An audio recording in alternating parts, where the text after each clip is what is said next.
السلام عليكم ورحمة الله وبركاته. طلابي وطالباتي، مرحبا بكم. معادنا مع أول امتحان من امتحانات السنين السابقة. عندنا امتحان 2020 دور أول. زي ما وعدناكم هنصور لكم كل امتحانات السنين اللي فاتت وهنحلها وهنشرحها كمان. صليت على النبي، اللهم صل وسلم وبارك على سيدنا محمد. أول حاجة عندنا هنشوف الدوكيمون الأولاني. اول حاجه عندنا القطعه الاولى بيقول لي ايه؟ بيقول لي تعالى نشوف. قال لي ايه؟ سالي. عندنا اتنين قطعتين. القطعه الاولى بتقول لي سالي، اهلا. ان جويي، في شهر 7. جوفي à la campagne، انا اذهب الى الريف. شي، عند. مي جراند بارون، عند الاجداد. avec mon père، مع بابا. et ma mère، وماما. يبقى en juillet شهر 7. je vais à la campagne، أنا أذهب إلى الريف. chez mes grands parents، chez يعني عند، mes grands parents عند الأجداد. avec mon père مع بابا. et ma mère وماما. le matin الصباح. je vais à la ferme، أنا أذهب إلى المزرعة. avec ma grand-mère مع جدتي. خلص الجملة التانية. je joue avec les lapins، أنا بلعب avec les lapins مع الأرانب. et elle ramasse، عندنا et elle ramasse هي بتجمع، عايدة على جدتها. لزف البيض. تاني يبقى عن لو ماتان في الصباح. جوفي à la ferme أذهب إلى الريف. avec ma grand-mère أنا أذهب إلى المزرعة. avec ma grand-mère مع جدتي. بتعمل إيه؟ je joue avec les lapins بلعب مع الأرانب. et و elle ramasse les œufs وبجمع البيض. نقطة كلام جديد. لابريميدي بعد الظهر. جمو برومن أنا أتنزه. دون يعني في. لي شامب الحقول مع مين؟ افيك مون مع جرام بير مع جدي. اي جو مونت أنا أركب. الحنطور والحنطار، لا مش دي. جو مونت أنا أركب. أشوفال الحصان. نقطة. لا في الحصان الحياة. اي تري اجريابل تكون رائعة جدا. لا كامبان في الريف. اللي كتب القطعة ده أليكس، هو اللي كاتب القطعة دي. عرفنا إن هو راح الريف. كامباني الريف، كامباني الريف، كامباني الريف. جوييه شهر 7. جوييه شهر 7. شي عند، شي عند، شي عند. افيك مع، افيك مع، افيك مع. بير ابويا، بير ابويا، بير ابويا. مير ماما. لو ماتان الصباح. فيرم المزرعه، فيرم المزرعه.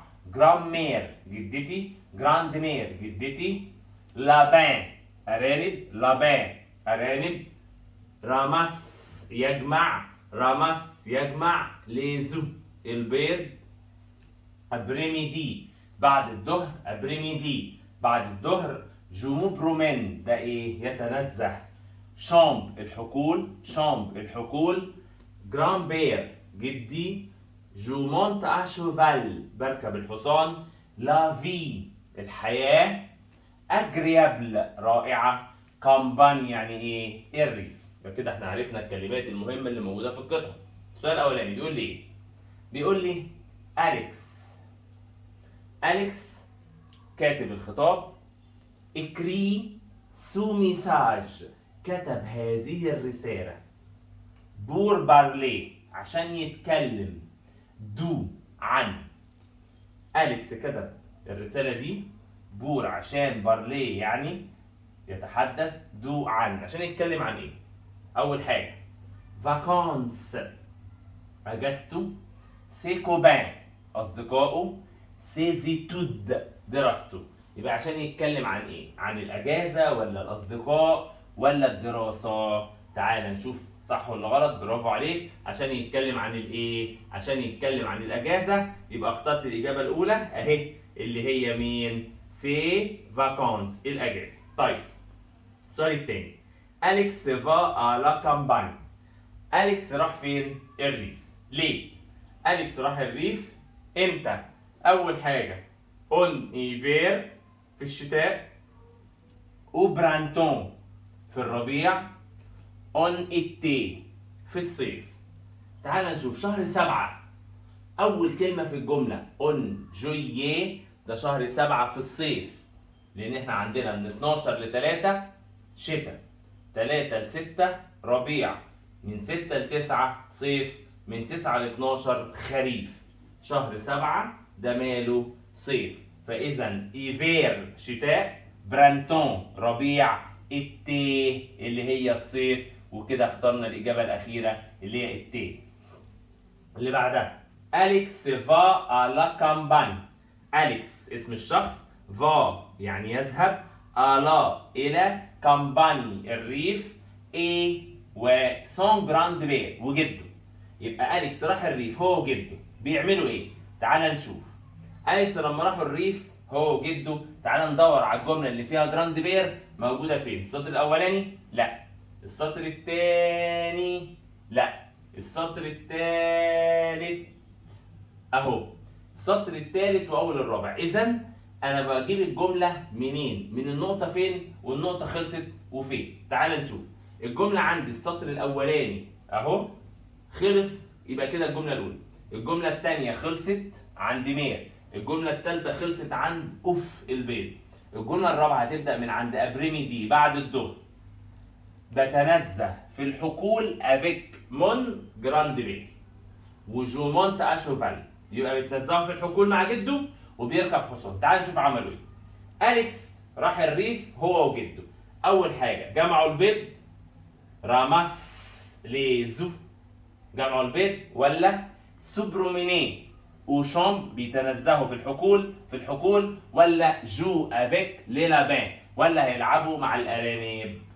يبقى اخترت مين؟ تعال نشوف اهو. قال لك جو السطر ده بعد الظهر انا تنزهت في الحقول مع جدي. يبقى اخترنا مين؟ الاجابه اللي في النص اللي هي اسمها ايه؟ سوبرومين. سوبرومين وشامب يتنزه في الايه؟ في الحقول. تعال نشوف السؤال اللي بعديه بيقول لك ايه؟ بيقول لك نقط في دو شوفال. مين في دو شوفال؟ تعال ندور على اللي ركب الحصان، على اللي ركب الايه؟ شوفال. عايز ادور على الكلمه اللي هي شوفال في الجمله كلها. قال لي اهي صح، شوفال. ففين الجمله بتاعتها؟ اهي. فقال لي في الجمله جو. قال لي في الجمله ايه؟ جو. معلومه صغيره، اي جو في الجمله عايد على اللي كاتب الايه؟ اللي كاتب الموضوع ده اللي هو اسمه مين؟ أليكس. أليكس قال جوفي انا اذهب. جميل. بعدها قال جوفي انا اذهب. بعدها قال جوجو انا بلعب. بعد كده قال هي بتجمع. هي بتجمع. بعد كده انا بتنزه. بعد كده انا بركب الحصان. انا بركب الحصان. يبقى مين اللي ركب الحصان؟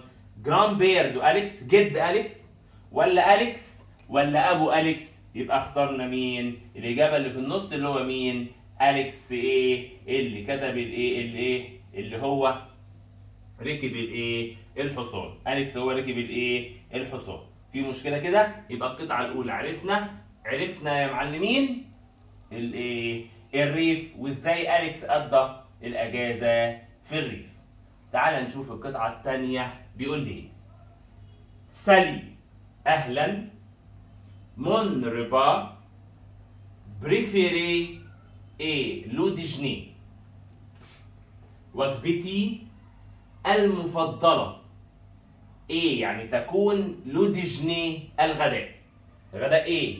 دو ديمونش يوم الحد.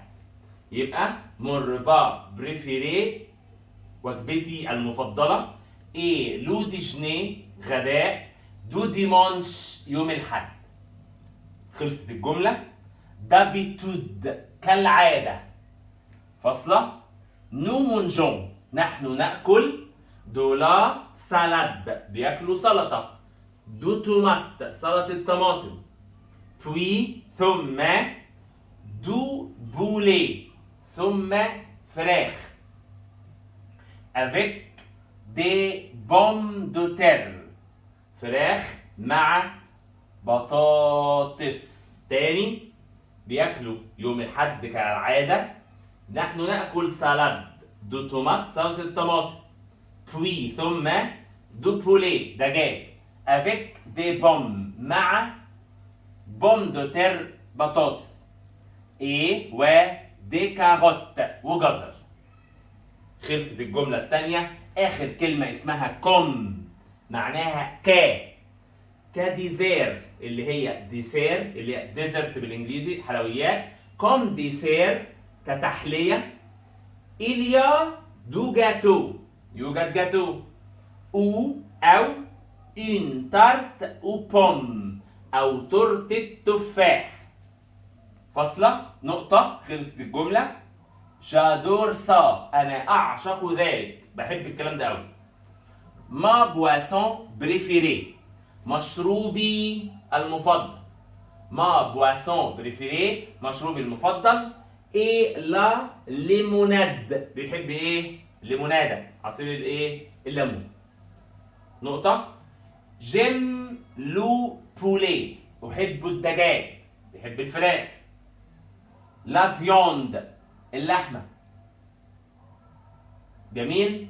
مي جو نيم با لا أحب بوكو كثيرا لليجيم الخضار. عرفنا كده في الجملة دي في الموضوع ده. برافو عليك. يلا نحفظهم. ربا وجبة. ربا وجبة. ربا وجبة. ربا وجبة. ديجني الغداء. ديجني الغداء. ديجني الغداء. ديجني الغداء. كلمة اسمها مونجي اللي هو ياكل. مونجي ياكل. سالاد سلطة. سالاد سلطة. تومات طماطم. فراخ بولي. دجاج بولي. دجاج بولي. بوم دو تير بطاطس. بوم دو تير بطاطس. بوم دو تير بطاطس. كاروت جزر. كاروت جزر. ديسير حلوى أو تحلية. ديسير تحلية. إيليا يوجد. إيليا يوجد. إيليا يوجد. إيليا جاتو يعني جاتو. جاتو جاتو. تارت تورتة. بوم تفاح. سمعتك والله. ايه الفرق ما بين بوم دو تير وبوم بس؟ كلمة بوم لوحدها تفاح. بوم دو تير بطاطس. كلمة بواسون يعني مشروبات. بواسون مشروبات. خلي بالك كلمة مؤنثة. خلاص. ليموناد عارفينها. بولي دجاج. لحمة فيوند. لحمة فيوند. لحمة فيوند. جونيمبا ما بحبش. ليجيم خضروات. معلومة صغيرة هنا. كلمة ليجيم مذكر. كلمة ليجيم مذكر عشان بس يبقى عارف. تعال نعرف مين اللي كتب الكلام ده. دومينيك. دومينيك هو اللي كتب الايه؟ القطعة دي. تعال بقى نشوف الأسئلة اللي على الايه؟ القطعة دي صح وغلط. تعال نشوف. السؤال الأولاني بيقول لي ايه؟ احنا عارفين هنعمل صح كده أو غلط كده. دي معناها صح ودي معناها غلط. فاحنا علشان نبقى كده فهنختار يا اما ايه يا اما بي. تعال نشوف. دومينيك ده اسم الشخص. ماله بقى المعلم؟ دومينيك بريفير يفضل. لو ديجني غداء ديمونش يوم الاحد. دومينيك بيفضل غداء يوم الحد. دومينيك بيفضل غداء يوم الحد. الاجابه دي صح ولا غلط؟ عرفت منين؟ قال لك اهو. مون ريبا بريفيري ديجني دو ديمونش.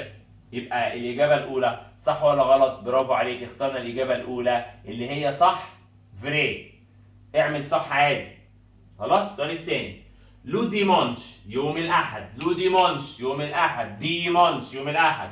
دومينيك مانج بياكل بواسون. بواسون بواسون. كلنا عارفين ان كلمه بواسون يعني سمك. برافو عليك سمك.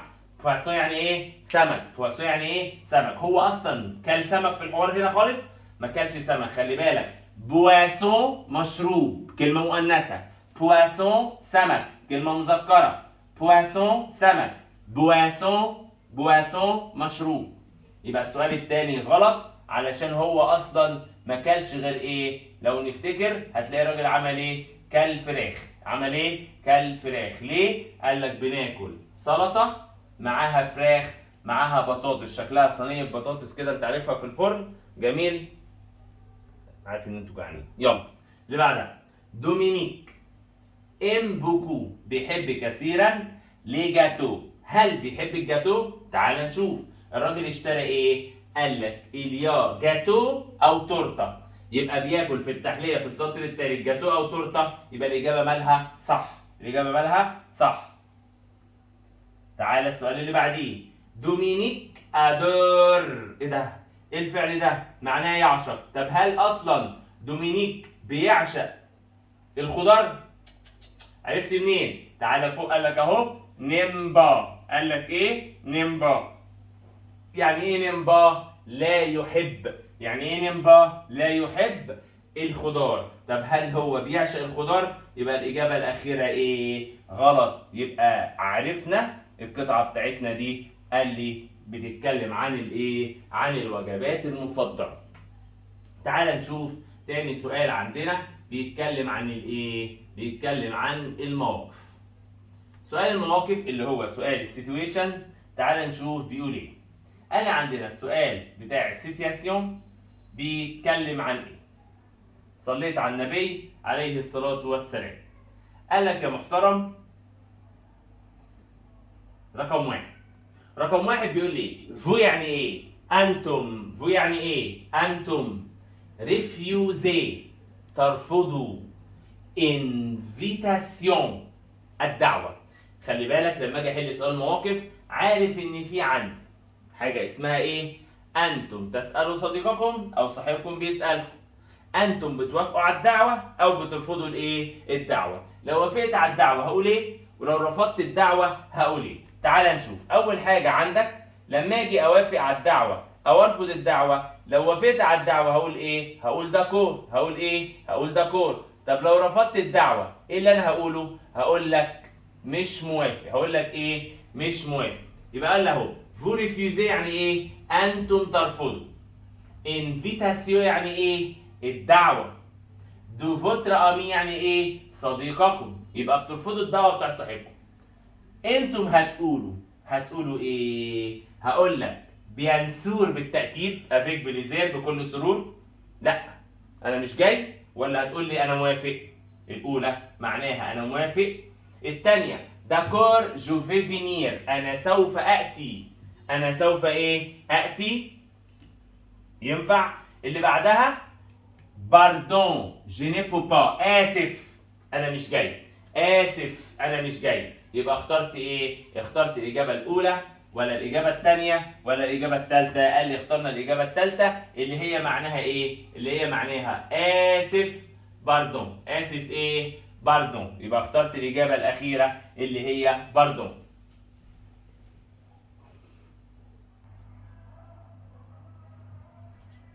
زي ما انتم شايفين رجعنا بعد العطل الفني. قال لي فو ريفيوزي انتم ترفضوا. انفيتاسيون دعوة. فوتر امي صديقك. فو دي انتم تقولوا يعني انتم ترفضوا الدعوة بتاعت صاحبكم هتقولوا له بيان سور بالتأكيد. داكور موافق. الأخيرة باردون أنا آسف. اخترت مين؟ الإجابة الأخيرة اللي هي اسمها باردون. جو نو بو با أنا لا أستطيع. السؤال الثاني. فو يعني إيه؟ أنتم. ديكريفي تصفوا. كاركتير شخصية. فوتر كوبان صديقكم. يبقى انتم بتوصفوا لو كاركتير شخصية. فوتر كوبان صاحبكم. فوديت هتقولوا ايه؟ لما اجي اوصف شخصية صديقي هقول ان هو ساكن في الجيزة؟ لا. هقول عنده 20 سنة؟ لا. هقول هو يكون كبير، لطيف، هادي، وهكذا. يبقى هوصفه. هقول الاولى il habite à Paris، هو ساكن في باريس. il est né au Caire، هو اتولد في القاهرة. لا. il est sympa، هو يكون سمباتيك، هو يكون ايه؟ لطيف. يبقى اخترت الاجابه مين؟ الاجابه الثالثه il est sympa. طيب سؤال رقم 3 votre frère.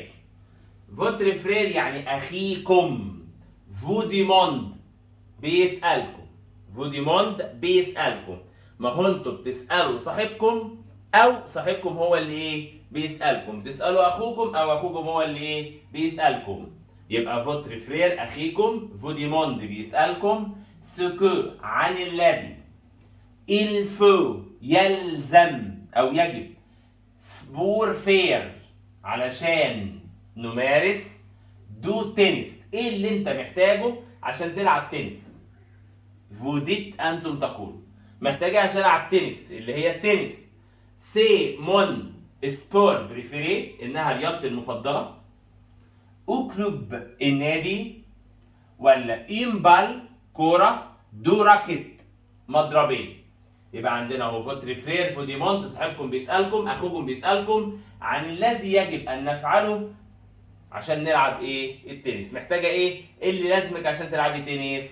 محتاجه اخر اجابه اللي هي كلمه اسمها امبال. امبال يعني ايه؟ كوره، ودو راكيت يعني ايه؟ ومضربين. كوره وايه؟ ومضربين.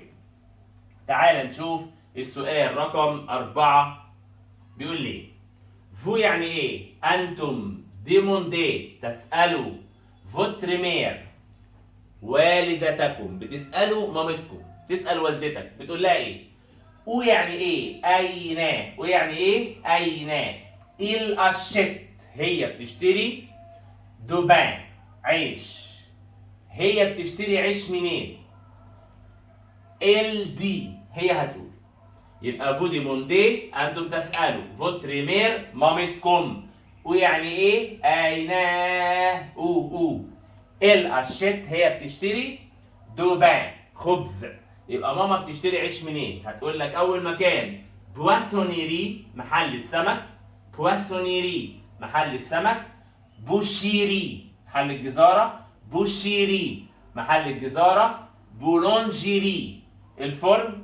بولونجيري الفرن. تاني بواسونيري محل السمك. بوشيري محل الجزاره. بولونجيري ده الفرن. يبقى بتشتري العيش منين؟ قال لك بنشتري العيش من محل الايه؟ العيش اللي هو اسمه الفرن على بولونجيري. اللي بعدها فوتر امي صديقكم. فو ديموند بيسالكم. كون يعني متى. فو ديني امتى بتتعشوا. فو ديت انتم تقولوا امتى بتتعشى؟ هتقول لي فتره زمنيه او ساعه. جميل، يعني هي فتره زمنيه. فهيقول لي جودن او ريستورون بتعشى في المطعم. ولا جودن افيك ما فامي بتعشى مع عيلتي.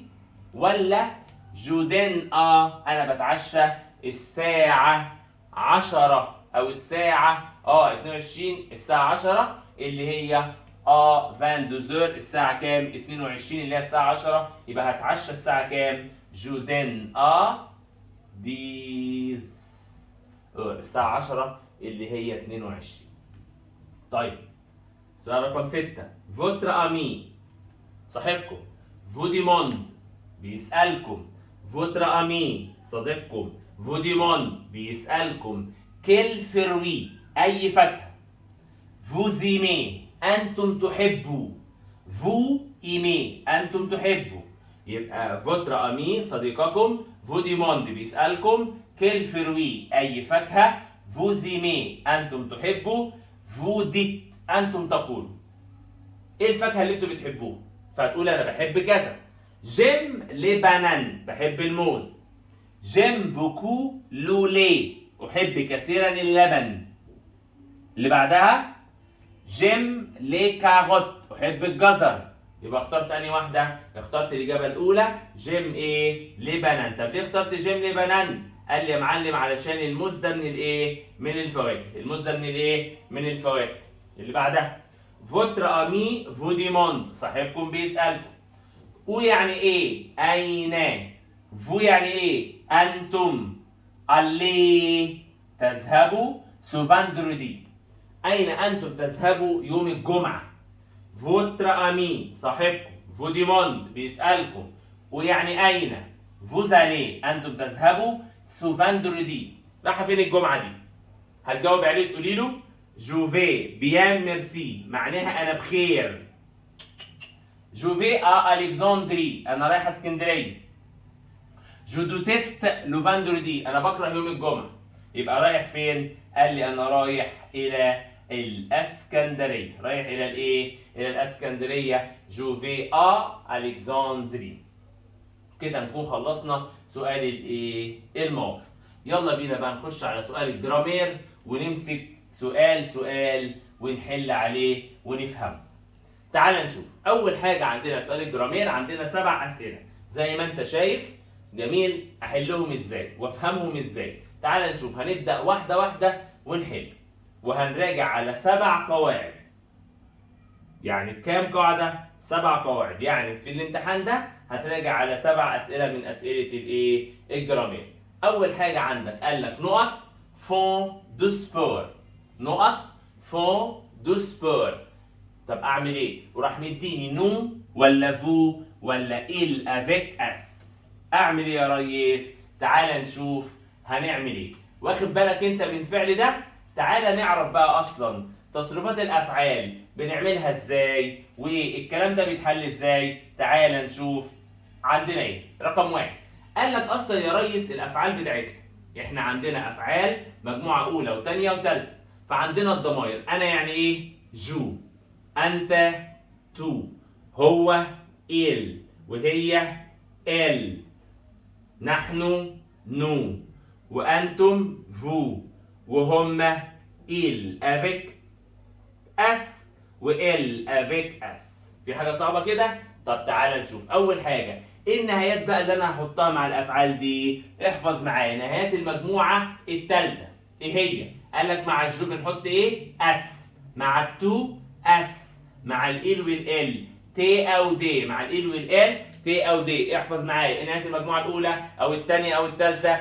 دلوقتي شغالين في افعال المجموعه الايه؟ الثالثه. افعال نهايه المجموعه الايه؟ الثالثه. طيب نهايه المجموعه الثالثه بتاعتنا مع الجو بنحط ايه؟ اس. مع التو اس. مع ال والال تي او دي. مع النو ايوه سامعك برافو عليك او ان اس. طب مع الفو او زد. مع إلى بيك اس وإلى بيك اس او ان تي يا اما او ان تي. او ان تي يا اما ايه؟ او ان تي. يبقى السؤال اللي عندي ده قال لك مع إلى بيك اس وإلى بيك اس اخترت معاها ايه؟ او ان تي. خلاص؟ تعال نشوف بقى ثانية واحدة. السؤال اللي كان عندنا بيقول لي ايه؟ بيقول لي يا ريس اهو كان بيقول لي نقط فون. نقط ايه؟ فون. وقال لك اختار نو ولا فو ولا ايه؟ الى بيك اس. تعال نشوف. فالراجل قال لي اهو مع الجو حطيت معاها مين؟ اس. مع التو اس. مع ال والال تي او دي. مع النو او ان اس. مع الفو او زد.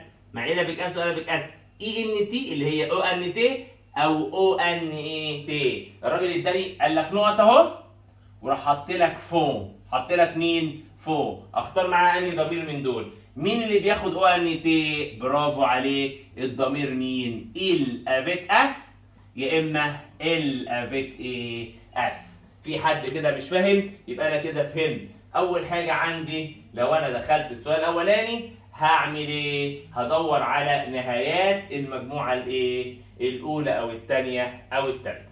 يبقى السؤال الاولاني عرفت عندي ان فون بختار معاها مين؟ il avec اس. تعالى نمسك السؤال الايه؟ السؤال اللي بعديه.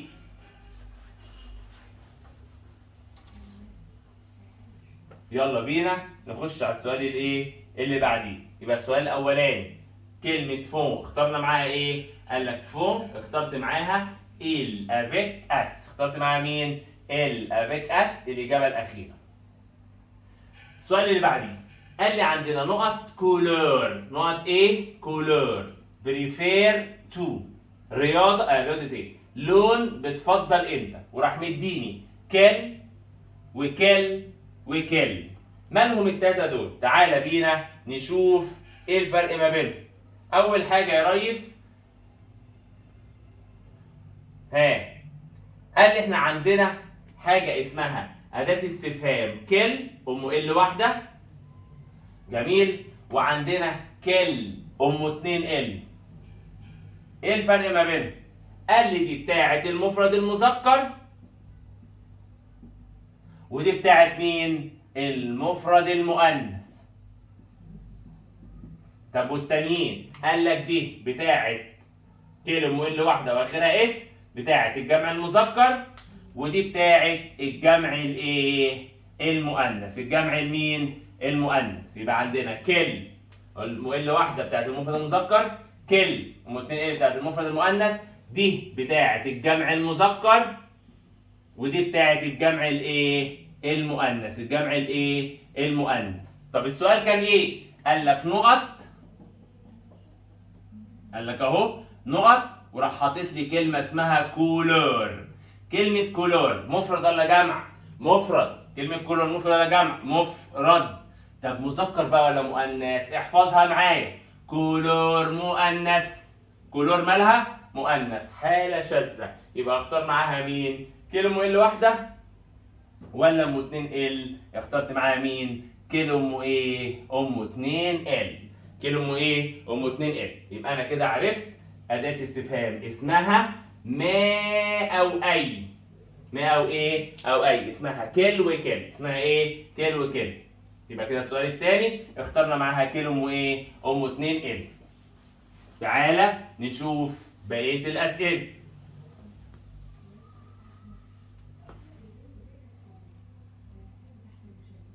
يلا السؤال الثاني قال لك نقط كولور، فانا اخترت معاها مين؟ اخترت معاها الاجابه الثانيه. انتوا عارفين ان احنا نقدر نعمل اي حاجه ان شاء الله، يبقى اخترت معاها مين؟ كيلو ام 2 ال الاجابه الاخيره.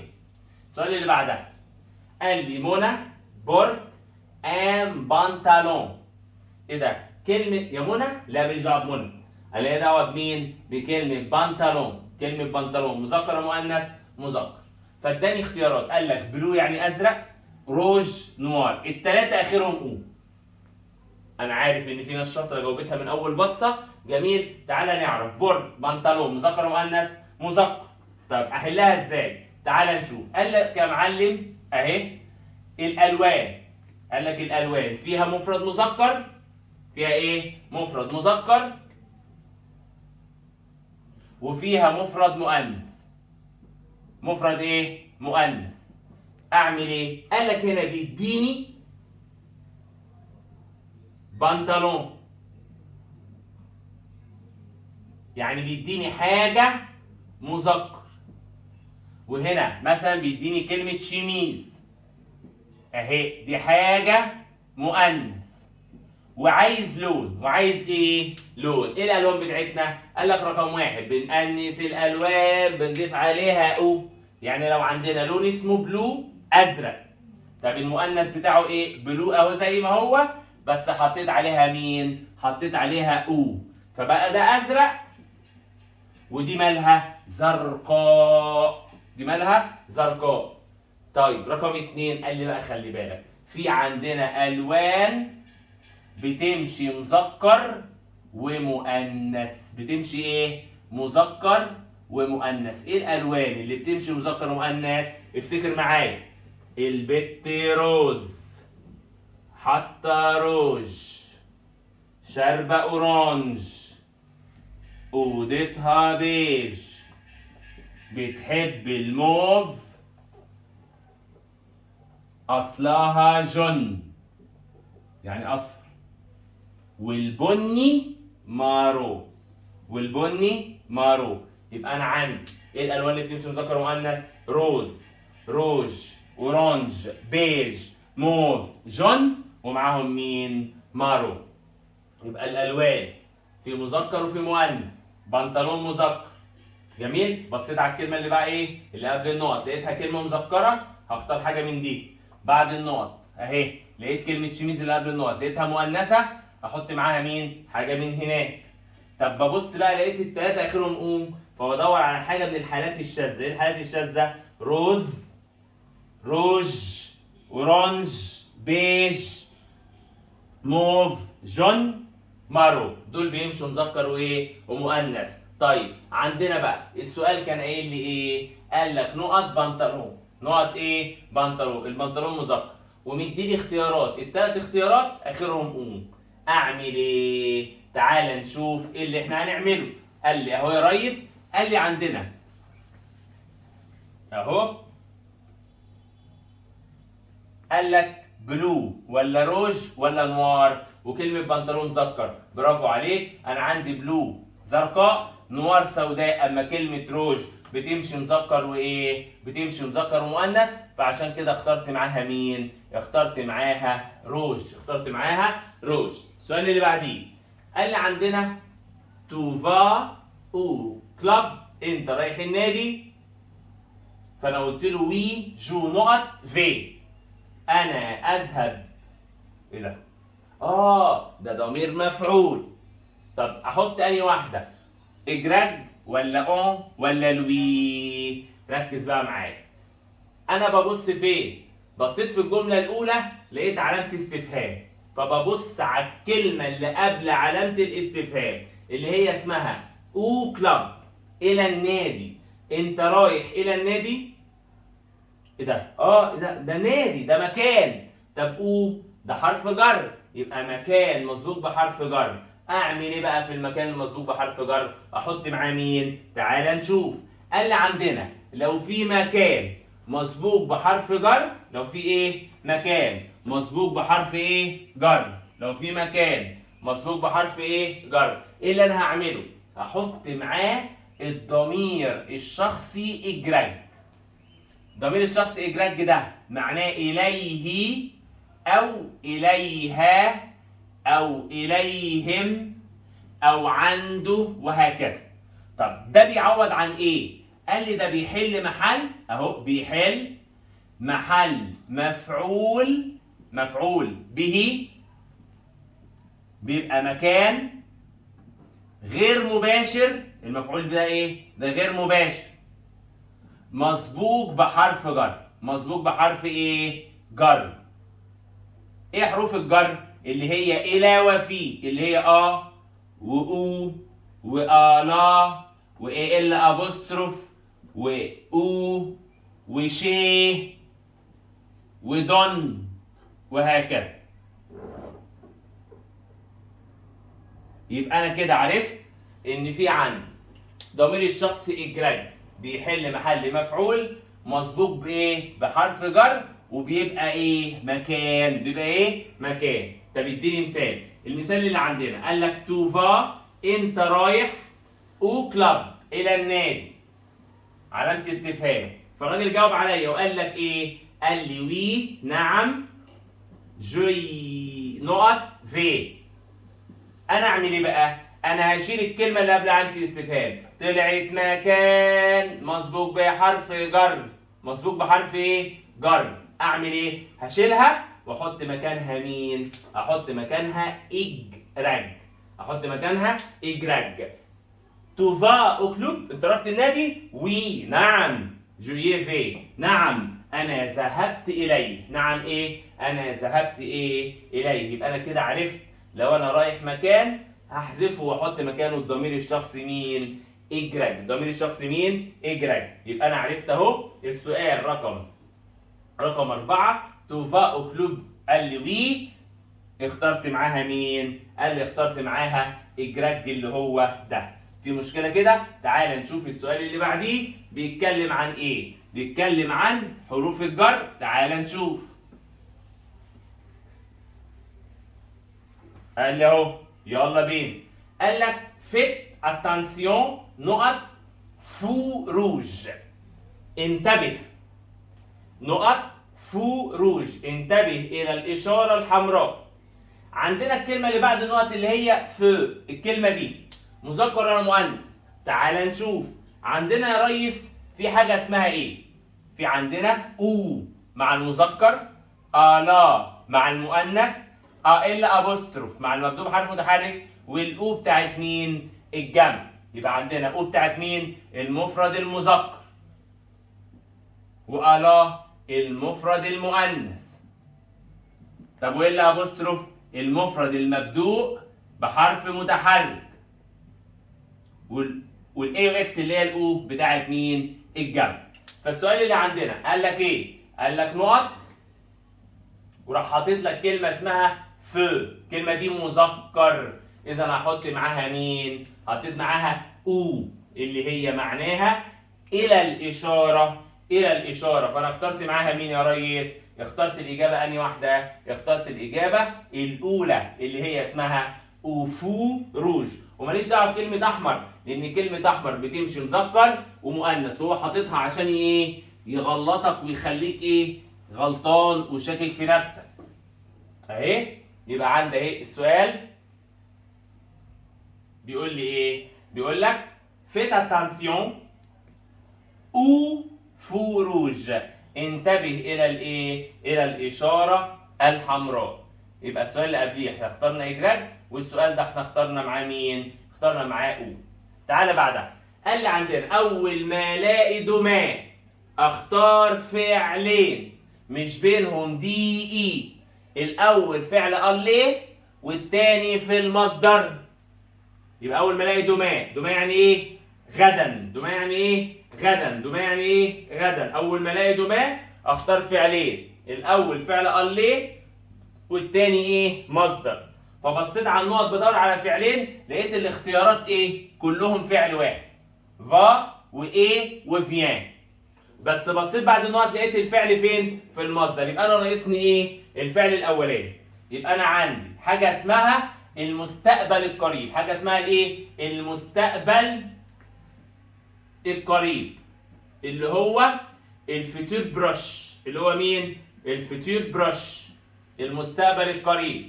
اعرف ازاي ان هو المستقبل القريب؟ الاقي دوما اللي هي معناها غدا. دوما معناها ايه؟ غدا. اول ما الاقي كلمه دوما اعمل ايه؟ اختار فعلين. اختار ايه؟ فعلين اللي هم فعل الله زائد المصدر. طب تعالى نعرف فعل الله اللي هو مين؟ مع الجو، tu، il وال وأون ونو وفو وال افيك اس وال افيك ايه؟ اس. احفظ معايا فيرب الله جوفي، جوفي 4 حروف، جوفي في اي اي اس جوفي، تو فا il وال فا. بص الحروف بتقل، جوفي تو فا il وال فا. طب لو حط لي اسم شخص برضه احط معاها فا، لان هو بتاخد فا. نوزالو مع انه بنحط ان اس، فوزالي اوزاد مع il وال فون، il وال ايه؟ فون. يبقى عندنا اول ما الاقي دوما اختار فعلين، الله زائد المصدر، الله زائد المصدر. طب مين هما؟ جوفي، تو فا، il elle on va، nous allons vous allez il وال vont. جميل. الفعل الثاني مصدر يعني ايه؟ يعني اخره ار، ار. يعني او ار او اي ار او او اي ار او ار او. ده الفعل الايه؟ بتاع الاتفاق. يبقى انا عندي اول ما الاقي دوما اختار فعلين، الاول الله والتاني مصدر. خلاص؟ ومش بينهم دي اي، يعني الفعلين دول مفيش في الحته دي اي، مش موجوده. في مشكله كده؟ طيب السؤال عندنا بقى راح قايل لي علي. علي ده بيساوي مين؟ بيساوي هو، وايه بتاخد معاها؟ فا. ده اسمه المستقبل القريب، اسمه المستقبل الايه؟ القريب. يبقى انا عرفت الفيتور بروش اللي هو المستقبل القريب بختار معاه ايه؟ بختار معاه فعل الله زائد مين؟ زائد المصدر. زائد مين؟ المصدر. زائد مين؟ المصدر. وريني. قال له اهو دوما غدا علي نقط بارتير. بارتير نزل زي ما هو مصدر، ودوما مستقبل عايز فعلين. علي هنا في فعل وهنا في فعل، طب الفعل اللي هحطه هنا فعل اسمه ايه؟ فعل اسمه فا. فعل اسمه ايه؟ فا، اللي هو معناه سوف. معناه ايه؟ سوف. علي سوف يرحل. السؤال اللي بعديه عندنا رقم 7، قال لي نقط اكتيفيتي. نقط مين؟ اكتيفيتي. كلمة نشاط كلمة مؤنثة. كلمة نشاط كلمة ايه؟ مؤنثة. فبيقول لي حط معاها سو ولا ست ولا ست واتنين تي. فتعالى نشوف. عندنا يا ريس صفات الإشارة. ايه هي صفات الإشارة؟ قال لك صفات الإشارة اللي هي سو وست ومتي واحدة وست واتنين تي وسي. يبقى ايه صفات الإشارة؟ سو ست سي. سو بتاعت المذكر بس لازم يكون مبدوء بحرف ساكن. اما ست برضو بتاعت المفرد المذكر بس المبدوء بحرف ايه؟ متحرك. اما ست واتنين تي اي حاجه اخرها او بختار ست واتنين تي بادئه بساكن او متحرك. والست بتاعت اي حاجه جمع اخرها اس. فعندنا نقط كلمه اسمها اكتيفيتي. اكتيفيتي. الكلمه اللي قدامك دي مذكر ومؤنث؟ برافو عليك، كلمه مؤنثه. كلمه نشاط اكتيفيتي كلمه مفرد مؤنث. كلمه مفرد ايه؟ مؤنث. يبقى اخترت معاها مين؟ اختار معاها ست وتي واحده ولا ست واتنين تي؟ اخترت معاها ست واتنين تي عشان اكتيفيتي مفرد مؤنث. وكده نكون عرفنا صفات الايه؟ الاشاره. صفات الايه؟ الاشاره. تعال نشوف الاجابه بتاعتنا. فقال لك نقط اكتيفيتي سبورتيف. لو انت مش متاكد كلمه سبورتيف اهي كلمه مؤنثه. كلمه ايه؟ مؤنثه. يبقى اخترت معاها مين؟ ست ايه؟ اتنين تي. يبقى كده راجعنا على 7 قواعد وحلينا 7 اسئله ايه؟ جرامر. تعالى نشوف اخر سؤالين عندنا، سؤال الايميل وسؤال الايه؟ الموضوع. سؤال الايميل. ازاي احل سؤال الايميل؟ تعالى نشوف. الراجل قال لي اهو عندنا فرصه ان احنا نراجع ازاي نحل سؤال الايميل. اول حاجه ازاي احل سؤال الايميل؟ قال لك رقم 1 احذف اداه الاستفهام. رقم 2 هتحول التو الى جو. يبقى اول حاجه اعمل ايه؟ قال لك اهو ازاي احل سؤال الايميل. قال لك رقم 1 احذف اداه الاستفهام. احذف اداه الايه؟ الاستفهام.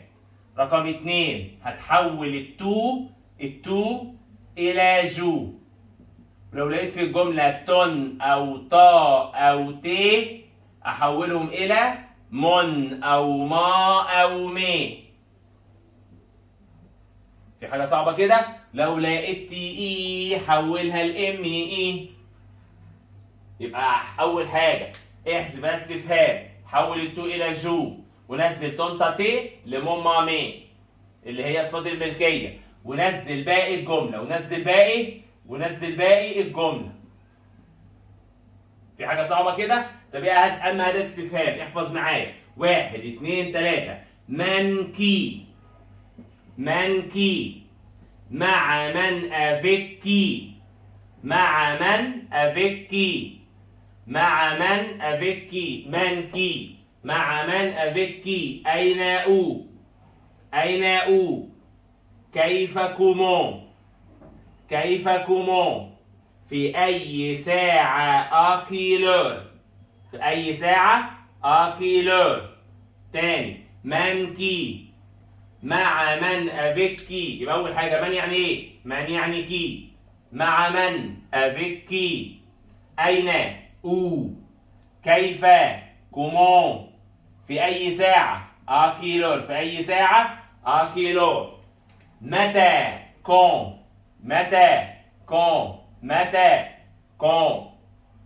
ماذا كسك؟ كسك. تاني يبقى عندنا متى كون وماذا كسك. تاني منكي مع من أفيكي. أين أو؟ كيف كومون؟ في أي ساعة أكيلور؟ متى كون؟ ماذا كسك؟ يبقى ازاي احل سؤال الايميل؟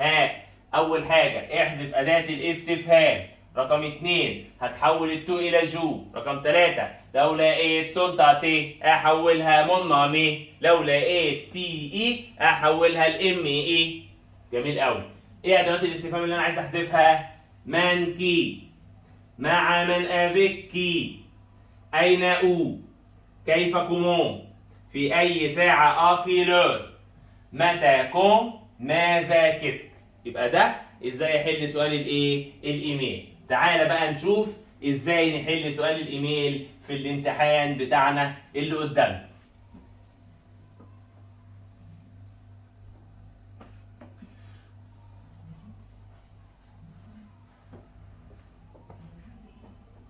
يلا السؤال الاولاني قال لك ايه؟ قال لي كومون. كومون يعني ايه؟ كيف. توفا او مارشي، كيف تذهب الى السوق. عندنا اول ما الاقي كومون بتسال عن الوصف وسيله المواصلات. طب امتى تسال عن الوصف؟ لو جه بعدها او اس تي. طب هل دي او اس تي؟ قال لك لا.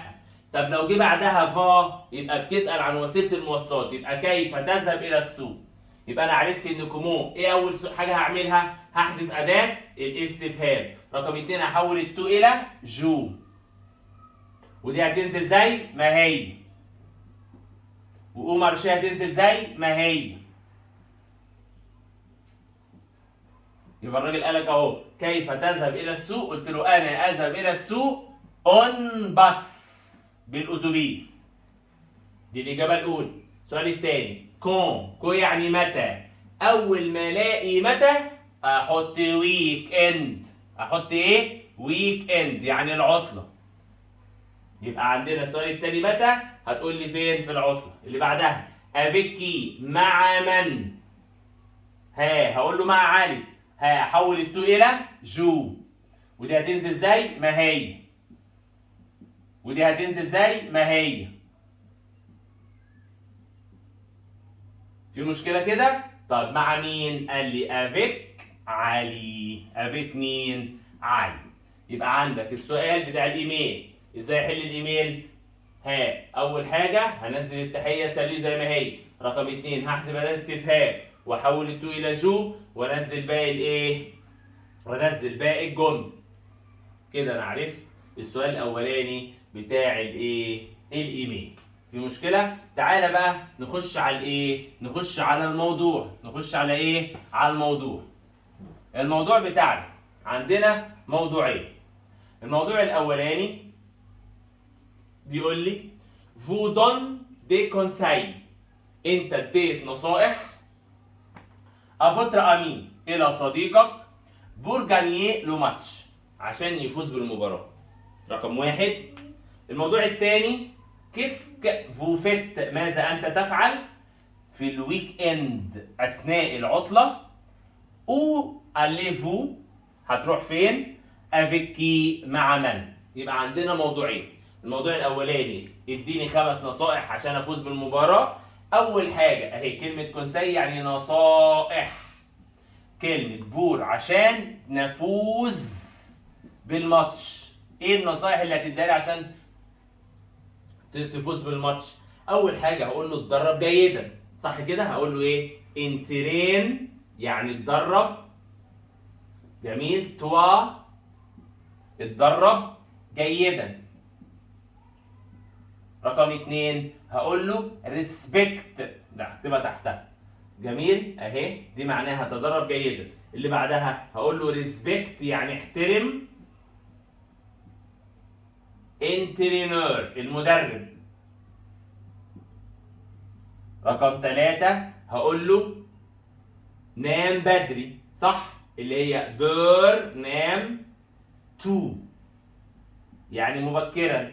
هقول له باصي الى اصدقائك، بس مرر لو بالون الكرة، وجوير الى اللاعبين. يعني ما تلعبش ايه؟ ما تلعبش لوحدك. ما تلعبش ايه؟ لوحدك. وممكن اقول له ما تشربش بيبسي، نو بوا با، لا تشرب الدواء. الدواء فيه سم قاتل. نو بوا با دو كوكا، ما تشربش مين؟ كوكا كولا. يبقى علشان انصح صديقي عشان يفوز بمباراه، اول حاجه اقول له اتدرب جيدا، انترين توا بيان، ريسبكت انترينور، احترم المدرب، دور تو نام بدري، باس لو بالون او جوير، باصي الكره الى اللاعبين، باصي الكره الى اللاعبين، ونو بوا با لا تشرب كوكا، ما تشربش ايه بيبسي. وكده ده الموضوع الايه الاولاني. الموضوع الثاني تعال نشوف. قال الموضوع الثاني بيتكلم عن ايه؟ بيتكلم عن الاجازه. فين الاجازه؟ في الاجازه وخلاص. قال لك كيسك يعني ماذا تفعل اثناء العطله، واين تذهب ومع مين. انا بقى هنا مش هكتب الاجازه في الريف، انا هكتب الاجازه مثلا في المدينه. هقول ايه؟ هقول جو يعني انا، بس يعني اقضي، الويك اند العطله، جميل، افيك ميزامي مع اصحابي، افيك اللي هي ماي فريند يعني عندنا اسمها مي وبعدها امي، مع اصحابي. جو يعني انا، بس اقضي، لو ويك اند العطله، افيك ميزامي مع اصحابي. هتعمل ايه؟ قال لك اهو جو في، احنا هنروح او سينما، هنروح السينما، هنروح جو في او كافيه، هروح الى الايه الى الكافيه، هروح ازور اصحابي، جو فيزيت، جو فيزيت هزور، جميل، مون اونكل هزور عمي، هخرج جو سور، هخرج افيك رامي، هخرج مع رامي. يبقى انا كده عملت موضوع بيتكلم عن الايه الاجازه. قلت له اهو جو يعني انا، بس يعني اقضي، لو ويك اند العطله، افيك ميزامي مع اصحابي، جو في او سينما هروح السينما، جو في او كافيه هروح الكافيه، جو فيزيت مون اونكل هزور عمي، جو سور انا هخرج، افيك رامي هخرج مع رامي. كده نكون خلصنا امتحان 2020 دور اول. انتظرونا في الفيديوهات الجديدة، ما تنسوناش اشتركوا في القناة، واللهم صل وسلم وبارك على سيدنا محمد.